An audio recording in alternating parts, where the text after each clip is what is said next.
बिस्मिल्लाहिर्रहमानिर्रहीम, अस्सलाम वालेकुम। मैं हूं ईसा नकवी। आज बुध 13 जुलाई है। उम्मीद है आप लोगों की ईद बहुत अच्छी गुजरी होगी। इस वीडियो में बात करेंगे चीन के वज़ीर ख़ारजा वैंग यी की वो तकरीर जो इस वक्त पूरी दुनिया में मौजूए बहस है और पाकिस्तान में भी इसके ऊपर बड़े दिलचस्प किस्म के तबसरे किए जा रहे हैं,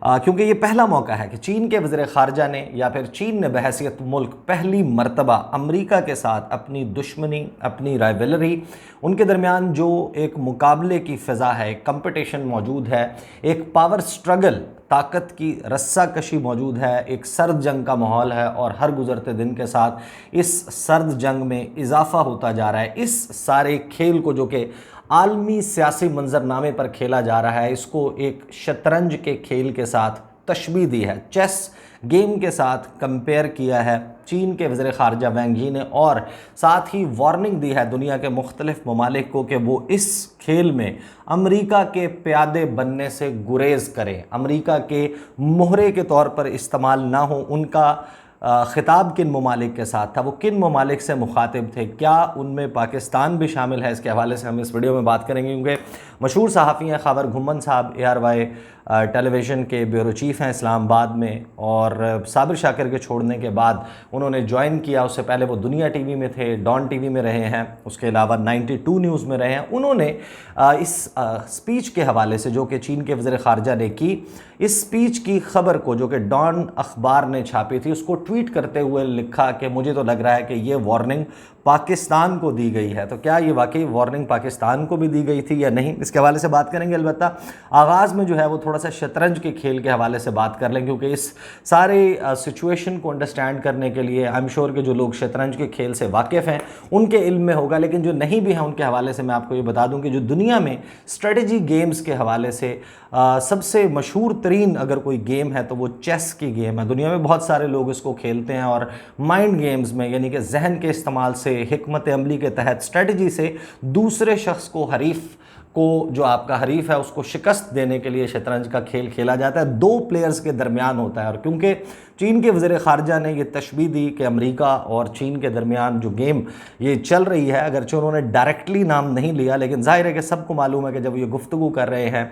ग्रेट पावर राइवलरी की बात कर रहे हैं, आसियान रीजन की बात कर रहे हैं, एशिया पैसिफिक रीजन की बात कर रहे हैं, तो जाहिर है कि वहाँ पर अमेरिका और चीन के दरमियान ये सारा मुकाबला चल रहा है। उन्होंने जब ये तशबीह दी तो अब दो प्लेयर्स हमारे सामने मौजूद हैं चेस बोर्ड के इर्द गिर्द, एक है अमेरिका, दूसरा है चीन। इन दो के दरमियान आलमी सियासी मंजरनामे पर यह शतरंज का खेल खेला जा रहा है। अब जो शतरंज का खेल है, इसका जो फट्टा है, इसका जो बोर्ड है, जो बिसात बिछाई जाती है, वो 64 डब्बों में ये खेल खेला जाता है। हर जो प्लेयर है उसके पास 16 डब्बे होते हैं, उसमें उसके मोहरे मौजूद होते हैं। दूसरे के पास भी ब्लैक एंड वाइट कलर में जो है वो आपने आई एम श्योर के देखे होंगे वो पीसेस, और फिर 32 डब्बे दरमियान में खाली होते हैं जिसमें मुख्तलिफ चालें चली जाती हैं। और ये जो 16 मोहरे हैं, इनके अपने अपने रोल हैं। हर खिलाड़ी के पास 8 प्यादे, जिनको पॉन कहा जाता है, वो मौजूद होते हैं। एक किंग, एक क्वीन, 2 बिशप, 2 रुक और 2 नाइट,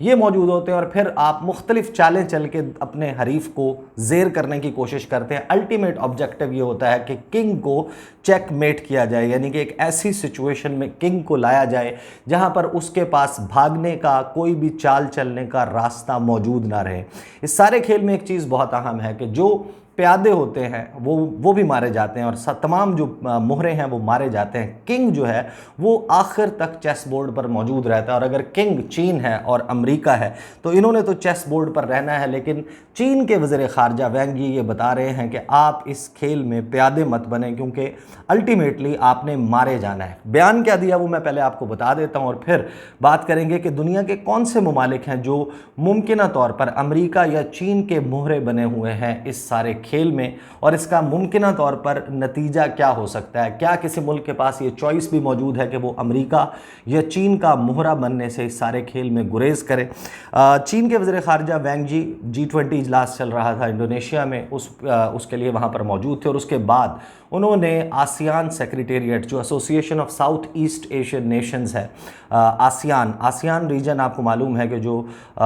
एशिया का मशरकी ममालिक हैं, जो फार ईस्ट एशिया के ममालिक हैं, उन पर 10 ममालिक पर मुश्तमिल एक तंजीम है। उसके सेक्रेटेरिएट से जगार्ता में ख़िताब करते हुए जो गुफ्तगू की, ये ख़बर मैं आपके सामने रख देता हूँ कि China warns Asian nations to avoid being used as chess pieces by global powers, कि दुनिया की जो बड़ी बड़ी ताकतें हैं उनके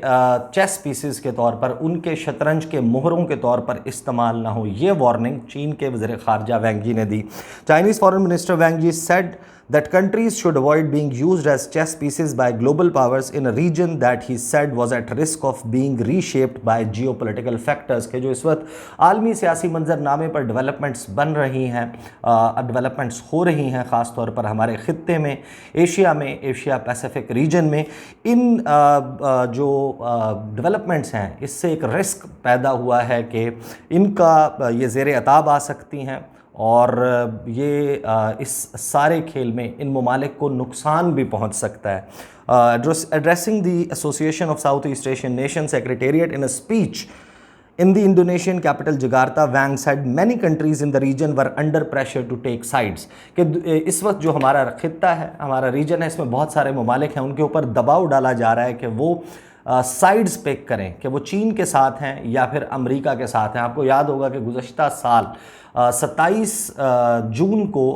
उस वक्त पाकिस्तान के वज़ीर-ए-आज़म इमरान खान थे, उन्होंने CGTN को एक इंटरव्यू दिया था और इंटरव्यू में जो उनसे सवाल किया गया उसके जवाब में इमरान खान ने कहा कि it is unfair on part of the US to pressurize countries like Pakistan to pick sides. उस वक्त बहुत सारे लोग हैरान हुए थे कि किस तरीके से पाकिस्तान के वज़ीर-ए-आज़म ने ओपनली एक फ़ोरम के ऊपर ये गुफ्तगू की और इस बात का इजहार किया कि पाकिस्तान पर भी ये दबाव डाला जा रहा है कि वो साइड्स पिक करे, वो चूज़ करे, इंतखाब करे कि वो चीन के साथ है या अमेरिका के साथ है। लेकिन अब ये सारा खेल खुलकर सामने आ गया है और चीन के वज़ीर ख़ारजा कह रहे हैं कि इस वक्त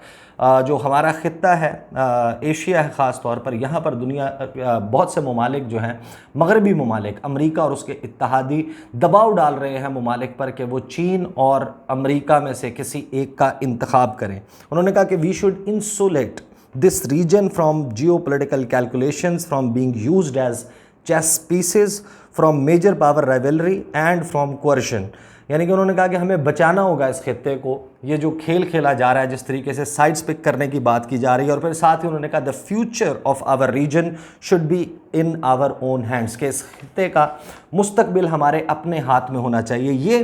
खिताब क्योंकि वो आसियान रीजन, जो आसियान सेक्रेटेरिएट है उससे कर रहे थे, तो उसमें जो 10 ममालिक हैं उनमें तो Brunei, Cambodia, Indonesia, Laos, Malaysia, Myanmar, Philippines, Singapore, Thailand और वियतनाम शामिल हैं। ये वो ममालिक हैं जो कि आसियान के ममालिक हैं। और यहाँ पर उन्होंने ये गुफ्तगू क्यों की और मुमकिन तौर पर एशिया में कौन से ममालिक हो सकते हैं जो कि उनकी इस स्पीच का पॉसिबली उनको एड्रेस किया जा रहा होगा वैंग यी की तरफ से, उनके हवाले से वन बाय वन बात कर लेते हैं। ये तो वो ममालिक हैं आसियान के जिनको बाकायदा चारा डाला जा रहा है अमेरिका की तरफ से। गुज़श्ता तकरीबन 1 से 1.5 साल हो चुका जब से जो बाइडन आए हैं, एक पॉलिसी बहुत वाज़े तौर पर नज़र आ रही है कि दुनिया में जो बहुत से ममालिक हैं जो चीन के साथ, जिनके ताल्लुकात बहुत बेहतर हैं, जो चीन के साथ बहुत क्लोजली एसोसिएटेड हैं, या फिर जिनके चीन के साथ ताल्लुकात ऐसे हैं जिनको आप ये कह सकते हैं कि वो चीन के दायरे असर में मौजूद हैं, उन ममालिक को बाकायदा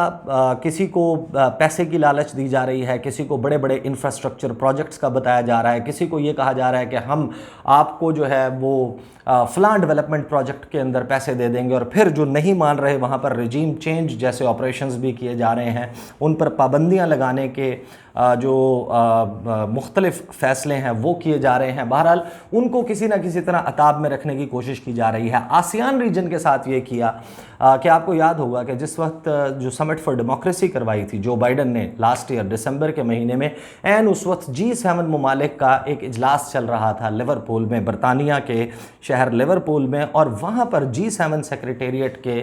इस इजलास में जो डेवलपमेंट और फॉरेन मिनिस्टर्स थे आसियान रीजन के, उनको भी इन्वाइट किया गया। और उससे पहले जिस वक्त अक़वाम मुत्तहिदा जनरल असम्बली इजलास चल रहा था, उसकी साइड लाइन्स पर अमेरिका के वज़ीर ख़ारजा एंटनी ब्लिंकन ने आसियान रीजन के फॉरेन मिनिस्टर्स के साथ मुलाकात में भी उनको बड़ी पेशकश की थी। और अब मोस्ट रिसेंटली G7 ममालिक जो हैं उन्होंने जो इजलास किया जर्मनी में, वहाँ पर यह फ़ैसला किया गया कि एक $600 अरब का इंफ्रास्ट्रक्चर प्रोजेक्ट लाया जाएगा। और वो ममालिक जहाँ पर चीन का असर व रसूख मौजूद है, या फिर वो ममालिक जो कि चीन के बेल्ट एंड रोड इनिशिएटिव का हिस्सा हैं। वहाँ पर इंफ्रास्ट्रक्चर प्रोजेक्ट्स में, वहाँ पर बंदरगाहों में, वहाँ पर जो बंदरगाहों पर मौजूद टर्मिनल्स हैं, शिप यार्ड्स हैं और जो रोड इंफ्रास्ट्रक्चर, रेलवे इंफ्रास्ट्रक्चर है, वहाँ पर पैसे लगाकर उनको मजबूर किया जाएगा या उनसे कहा जाएगा कि वो चीन के साथ अपने ताल्लुकात डाउनग्रेड कर लें। एक तो ये आसियान रीजन है, फिर उसके बाद इसी खित्ते में ऑकस अलायंस में